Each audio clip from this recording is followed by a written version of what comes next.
He saved my life. I never had a dog that followed me everywhere, wants to be with me all the time. So that was very different for me. Of course, they're both Chinese cresteds. He's the powder pup. This is Swinger, his brother. Of course, they're the same age. They're 5 years old. What I have done on him is creative styling. So I drew on some lips for Valentine's, and of course made his hair a nice bright darkish pink, as well as his feet. And on his ears are little stones, just with water-soluble glue, so it'll just pop right off. It's nothing that will ever be toxic or dangerous to the dog. None of this is anything hazardous.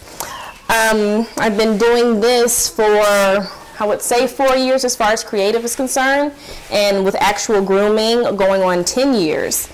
And this is a hobby also, anything people would want done on their dogs, such as stencils or tattoos like a football team, or like I said, weddings, and just anything you have in mind.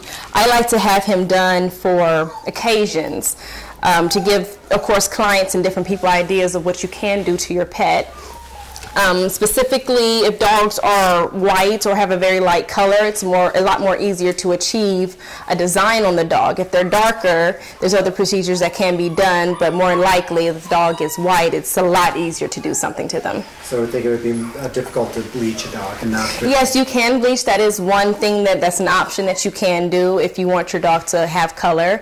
I try to explain to clients that have black dogs that it's like putting ketchup on top of the dog, and if you smear it, it disappears. So that's how dye works, so it doesn't necessarily show. But if you use a procedure such as bleaching or lighting the hair, then you can apply color. Dog weddings, I think it's an awesome idea. I think it's something that's fun when you can have other dogs to come to the wedding, and other parents who can socialize their pets as well, give them ideas, just like regular pet birthday parties. For weddings and creative grooming, you can do all sorts of things. Usually if someone wants the dog to match their parents, the groom and the bride, they can have a color scheme and get their dog a certain color, or a tattoo, or any kind of theme that's going on with the wedding can happen to the dog as well, such as tattoos.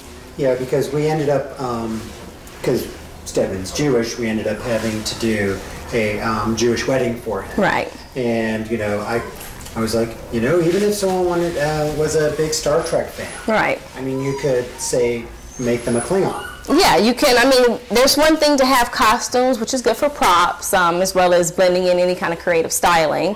If there's a certain way that you can throw any kind of symbol in there related to the movie or books, you can do so. I did know that Sarah wanted me to turn Stedman into a zebra, but I also told her that I don't think it would necessarily look right on him. So I gave her a blueprint of what it would look like, and she said, oh, maybe next time. So I could have told her about tattoo stenciling, but I didn't think of it at the time.